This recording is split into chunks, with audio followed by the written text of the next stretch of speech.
Halo teman-teman semua, balik lagi bersama saya Rik Ronsa di channel ini. Bagi teman-teman yang baru mampir, saya mau nyampain selamat datang di playlist baru, ya ini mengenai membuat aplikasi dengan kode Schneider 4. Kita ada di video kedua, teman-teman. Sebelumnya kita udah kenalan sama aplikasi yang akan kita buat, kita udah demoin sedikit ya. Nah, sekarang kita mau instalisasi kode Schneider-nya ke lokal server kita, ya. Teman-teman kunjungin websitenya Coordinator ya biar kita bisa baca-baca sama-sama di sini dokumentasinya ya. Jangan bosan-bosan untuk baca dokumentasi apapun itu karena memang framework ini bukan bawaannya dari PHP gitu. Jadi kita harus belajar lagi function apa, kelas apa yang digunakan di Coordinator ya. Teman-teman kunjungin coordinator.com akan langsung diarahkan ke sini ke Coordinator versi terbaru ya, ini versi 4 ya, teman-teman. Sini di versi 4 ini kalau kita lihat sistem requirement-nya yang pertama itu tentunya dari versi MySQL-nya itu versi 5 ke atas, teman-teman. Dan PHP version itu versi 7 ke atas. Teman-teman kalau versi PHP teman-teman itu masih versi lama, mungkin belum bisa mengimplementasikan atau menggunakan kode Schneider 4 ini ya. Karena ada beberapa fungsionalitas yang tidak disupport lagi oleh PHP 8. Karena saya sudah coba sendiri beberapa fungsi yang ada di PHP lama itu saya gunakan di PHP 8, PHP terbaru gitu ya, nggak bisa berfungsi. Jadi silakan teman-teman update dulu PHP-nya ya. Kalau yang pakai PHP 5.6, silakan upgrade ke PHP 7.3 ya, atau versi 8 sekalipun yang terbaru ya. Teman-teman bisa menggunakan multiple PHP version. Ke teman-teman bisa kunjungin di apa namanya? Channel saya ya, teman-teman. Ada di sana pembahasan mengenai cara teman-teman bisa melakukan multiple PHP version ya. Di sana ada yang di sini ya, teman-teman. Di quick tips setting multiple PHP version, nanti saya kirim linknya di bawah video ini ya, saya taruh maksudnya. Dan lain sebagainya. Mungkin untuk versi yang lainnya kita mengikutin aja ya. Mungkin ke versi PHP yang penting itu dan versi MySQL-nya teman-teman. Atau teman-teman download aja sampai terbaru ya. Kemudian kalau kita lihat di sini, kita langsung aja ke sini teman-teman, ke installation ya. Jadi kalau di kode Schneider 4 ini ada beberapa hal yang berganti. Mungkin secara garis besarnya itu pertama kita punya local development server sendiri ya, teman-teman. Jadi kita bisa lakukan pemanggilan program yang kita bisa jalanin menggunakan local development server dari kode Schneider itu sendiri. Tidak perlu lagi menggunakan SAMPP kalau belum menggunakan database seperti itu. Itu mungkin yang besarnya. Kemudian kita bisa instalisasi kode Schneider ini melalui Composer ya, teman-teman. Jadi command line aja kita ketik, nanti akan terinstall aplikasinya gitu ya. Kalau kita lihat di sini ada beberapa ya, seperti Composer installation ya. Seperti ini kita buat fungsional seperti ini di command line ya, teman-teman. Ada juga yang manual instalisasi, teman-teman download di sini ya, teman-teman. Download dan run. Kita Composer instalisasi, teman-teman, kita download melalui Composer saja. Teman-teman kalau belum punya Composer, teman-teman download dulu Composer ya. Kunjung aja Composer. Gampang banget, teman-teman, langsung aja download terus install saja. Next, nggak ada pengaturan yang sulit ya. Setelah selesai nanti teman-teman cek dulu di command prompt-nya itu komposernya ya. Kalau udah aktif, udah berjalan perintah komposer V ya. Versi komposernya berapa gitu ya, teman-teman. Ya, versi komposernya itu versi 2.19 ya, seperti ini ya. Kalau dia udah berhasil terinstall ya. Nah, sekarang kita pengen install Kode Schneider-nya, teman-teman ya. Saya akan install di videos ya, teman-teman, di Kode Schneider ini. Saya udah punya beberapa di sini. Saya akan install di sini. Saya klik kanan, saya klik git bash here. Kalau teman-teman belum punya git bash, teman-teman bisa pakai command prompt saja ya, mengarah ke directory yang teman-teman pengen tambahin Kode Schneider di sana. Misalkan kalau di sini kan di videos, berarti kita change directory-nya itu ke videos ya, teman-teman. Lalu change lagi directory-nya ke Kode Schneider ya. Nah, baru kita install di sini, teman-teman. Misalkan saya pakai command prompt saja. Di sini misalkan kita tulis ini Composer create app ya. Create project lah maksudnya, bukan Kode Schneider ya. 4 garis miring app starter. Nah, di sini ada satu perintah lagi teman-teman. Pertama ini nama nama apa namanya? Nama projectnya ya. Kita bikin CI tutorial misalkan. Nah, di sana ada juga properties yang lain teman-teman. Ada nodev namanya teman-teman.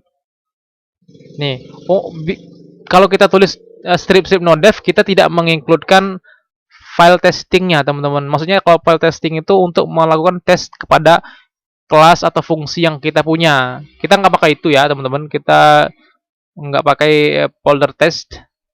Jadi kita bikin no dev saja. Jadi strip no strip dev ya. Nah, pastikan teman-teman perintahnya benar biar nanti bisa terdownload dan terpasang di directory yang teman-teman pengen gitu. Saya pasang di CodeSnether ini ya. Saya klik enter.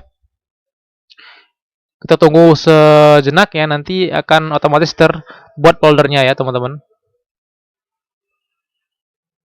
Sini udah ada teman-teman ya, udah muncul si tutorial.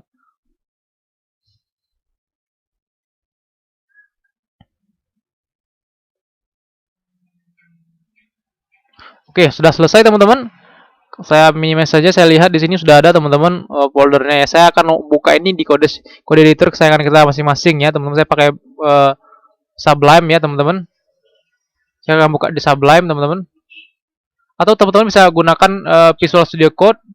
Dari sini teman-teman bisa arahkan saja ke CI tutorial.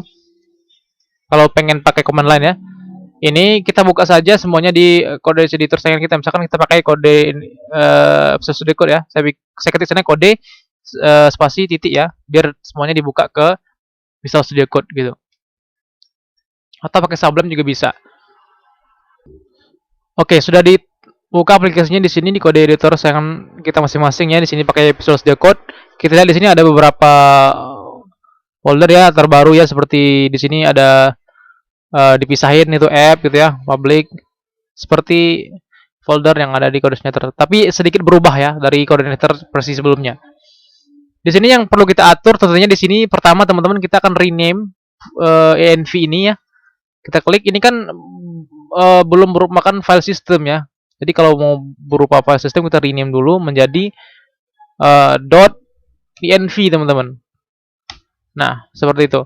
Kita akan ganti environmentnya itu menjadi development ya, biar dia bisa memunculkan error pas kita melakukan pengembangan ya teman-teman. Kalau kita production nanti nggak ada error yang muncul kalau ada error gitu ya. Kita ganti development ya. Development. Dan tanda pagarnya tadi dihilangin teman-teman. Untuk base URL-nya ini teman-teman bisa ganti di sini atau di file config teman-teman untuk base URL-nya nanti ya. Kita save dulu sementara ya teman-teman. Kemudian kita bisa jalanin aplikasinya ya dengan cara klik terminal ini teman-teman, new terminal. Jadi di terminal ini kita tulis seperti ini teman-teman, php spark serve php spark serve, biar menjalankan local development servernya teman-teman. Jadi nggak perlu kita menjalankan SAMPP-nya ya. Saya klik enter, nanti akan muncul portnya teman-teman yang bisa kita akses untuk mengakses filenya ya, mengakses aplikasinya. Di sini portnya itu 8080 teman-teman. Kita kunjungin aja. Localhost 8080. Ya, sudah muncul teman-teman ya untuk file kita ya, aplikasi kita. Nah, ini tampilnya di mana? Jadi folder yang tampil, saya akan minimize dulu ini, tekan Ctrl caching ya. Nanti kita setting untuk base URL-nya teman-teman. Jadi file yang tampil di halaman welcome tadi di sini teman-teman. Ya, jadi kalau kita ganti ini maka akan berganti file tadi ya teman-teman. Misalkan kita mau tambahin di sini misalkan kita hapus semua deh. Kita mau bikin HTML baru di sini. Saya tambahin H1 di sini. Halo CodeSnether. Kita lihat akan berubah teman-teman ya, halo CodeSnether. Nanti kita akan setting untuk tampilan yang lainnya gitu ya. Nah, kemudian kita akan beralih ini ke teman-teman, kita bisa atur di sini untuk config-nya di bagian app ya, teman-teman. Di sini ada base URL, teman-teman. Udah otomatis dibikinkan di sini 8080, tapi kalau kita setting di bagian .env ini akan membypass setting yang ada di app tadi ya. Jadi settingan yang di env ini akan lebih diprioritaskan gitu ya. Nanti kita akan hidupkan juga untuk database-nya ya. Untuk pas kita sudah punya database-nya tentunya. Oke teman-teman, sekian aja untuk video penginstalan kode signature-nya. Saya akan potong-potong videonya sedikit-sedikit biar teman-teman nggak bosan. Jadi teman-teman punya pembahasan per video ya. Jadi ini instalasi. Pertemuan selanjutnya kita akan setting untuk database-nya atau tampilannya.